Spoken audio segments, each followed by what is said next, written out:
If you missed the first 6 minutes of this episode, you've missed the greatest drama ever conceived by man or beast.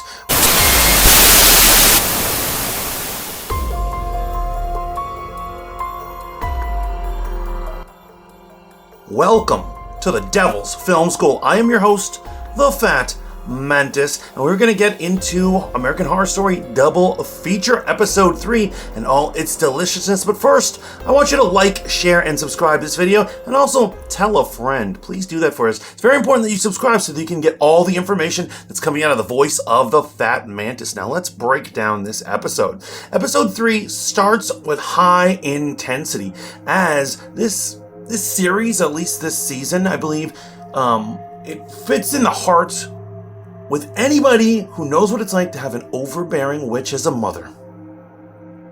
Yeah, and that is exactly where it starts off. The mother has sombrero and she's cleaning the blood off of her daughter, and I get it, any mother would flip out. However, I feel like the mother character, Doris, is very unsympathetic, which is why when her daughter plots to kill her, we actually don't really bat an eyelash. We think, oh, that's pretty cold-blooded, but to be honest, it'd be entertaining if it actually happened. But it starts off where her mother is disgusted that she's been eating a rabbit. The father, Harry, immediately knows what's going on, and to make matters worse, the sheriff enters the scene there to try to take the daughter away because the people of the streets have seen her covered in blood walking down the street. It's a very intense moment, but of course, in comes pregnancy difficulties as the mom falls down the stairs and they gotta rush her to the hospital. Now, Harry's suspicions are further confirmed when he sees his daughter lusting after bags of blood in the hospital. After they leave the mom there, he unfortunately has to cut a deal with the devil. And the devil, of course, is his own daughter. The deal is that if he's using the pills, she gets to use the pills. And obviously this is pretty sick, twisted thing, especially to do in the first 6 minutes of our series. But there you go. It's already intense. It's already happening. And I loved every minute of it. The episode then descends, and I mean descend in a good way, like descending into hell, into a comedy of errors as the father tries to figure out a way how to feed his daughter. Obviously a metaphor for an incompetent dad, or should I say a father who works too much, unable to figure out a way how to feed a 9-year-old. It's pretty funny because he's searching for blood. Now what happens is this kind of silly but fun little detour into the perverted mind of Ryan Murphy. Ryan Murphy loves salacious, over-the-top sexual misconduct on his shows. Sometimes it can be gross, it can be a total turnoff, but we're used to it at this point. And so he gets kidnapped, but people who he thinks is going to be his victims, but they turn out to be making gay snuff films. It's brutal, it's sick, it's twisted. I'm so glad they didn't go there. It was a cute little thing, but it actually shows how brutal and animalistic Harry is being capable of, and I really like that they showed us at least that thing. He was able to murder the husband, keep him somewhat alive, and then eat his wife in front of him, just to be cruel. I loved that kind of stuff in it. Then we go into what the real episode, the heart of the episode is. It's the Ursula Diaries. Now, Leslie Grossman, I'm not going to lie, she is my celebrity crush. Now, I know she is playing for the other team, and there is no possible way the Mantis could ever get with that, but that's not the point. It really doesn't matter. A celebrity crush is about me and not about any of you, so get off my back. Anyway, my boo shows up, and I love her. She always steals every scene she's ever in, and this is very much a commentary on Hollywood. I bet you anything this type of manager is someone Ryan Murphy has worked with in the past, because she seems to be more savage than the vampires who occupy this town. She is thirsty for money, willing to kill anyone, and simply doesn't care. She's clearly using Mickey. She has probably no intention of making him famous, because he's not an it kind of guy. But she's clearly using him as a weapon, which is just so messed up because let's face it, out of all the characters right now, I think Macaulay Culkin is winning the I like you points. I think that he's somewhat the hero of the story, and I hope he does well by the end of it. Him or Sarah Paulson's Karen character. Let's hope that actually goes on.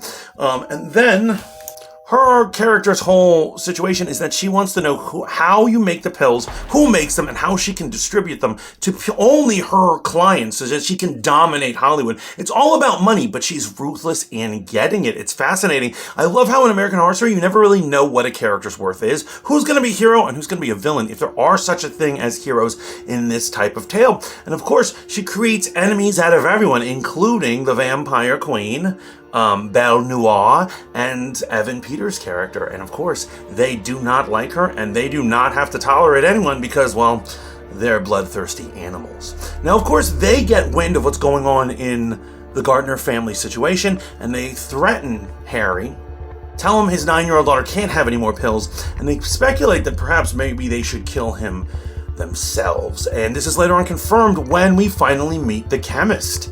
Now, I love the idea of the chemist, and what's super mysterious is we have no idea what the chemist is about, what her motivations are, or why she makes the pill, or how she even gets the materials for the pill. Now, there's been many speculation. As a matter of fact, in episode 1 and 2, if you want to check out that video, I'd already speculated that perhaps it's made out of sirens, or sea creatures, or mermaids, or something weird like this. However, although the ad campaign focused on sea supernatural creatures, the show so far has not really hinted at that at all. There are many scenes on the beach, but we do not really get into the heart of a theme of the sea. There's not a lot of sea stuff going on. So another speculation I had, and I think a lot of people already on the internet are talking about this, is it possible that it's made out of aliens? It's obvious that the second part of Double Feature is going to connect back to the first. Is it possible that some sort of alien technology is responsible for cooking up these pills, or it's actually made out of alien guts? I can't wait to find out. I'm super intrigued, but of course, the chemist then orders the death of the Gardner family and the death of Leslie Grossman. So everyone's playing against each other for the fate of these creativity pills. I'm absolutely loving it. Brings us to the final parts. Now, obviously, this is a horror movie, so people have to make stupid mistakes. And what Harry does very stupidly is he puts someone else in charge of his cannibalistic vampire daughter while he goes and does something. He says, will you watch her? Doesn't give them a heads up. And of course, what does she do? She ends up killing Adina Porter's Chief Burleson character. And for starters, the first thing I have to say is, Adina, why? Why did you have to leave us so early? It is so early to kill her as a character. That character could have gone places. Now, before, I used to speculate that she was covering up for the crimes, that she already knew what was going on and she was the one covering up, because after all, if they're killing at least one person, sometimes more, a week, and it's only during the winter seasons when they're in town, how have they not been caught, or how is this not news? They've already searched the internet for news in that area, like crime, and there seems to be none. So someone is covering this information up. I assumed it was a chief, but her character is now exiting. Now, my understanding is that Adina Porter has other episodes. It is possible she will play a second character in Double Feature, or it could be next week. Next week is going to be a prequel. It's going to be an origin to all our characters and how the status quo came to be, and hopefully the invention of the pills. So maybe she will appear in that. Who knows what they're going to do. I really hope it's not a ghost, but we're going to see more of her. I just wish we had more of that character. She was a great antagonist.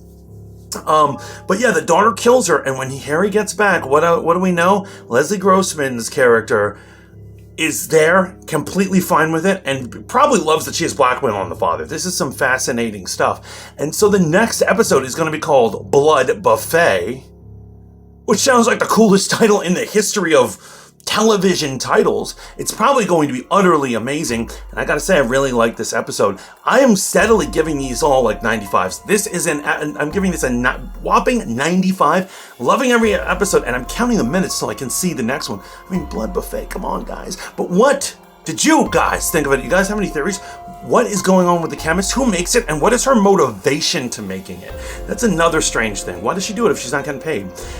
Please let me know down in the comments. Remember to like, share, and subscribe as usual, because you gotta know what the voice of the Fat Mantis is up to. Remember to keep tuning in to this YouTube channel, but also check me out on the Spoon app, as I do a lot of audio things on a little show we call Rogue Planet. That's nerd interviews and insider information. That is a good, fun show. Please check it out. It's an audio streaming only app.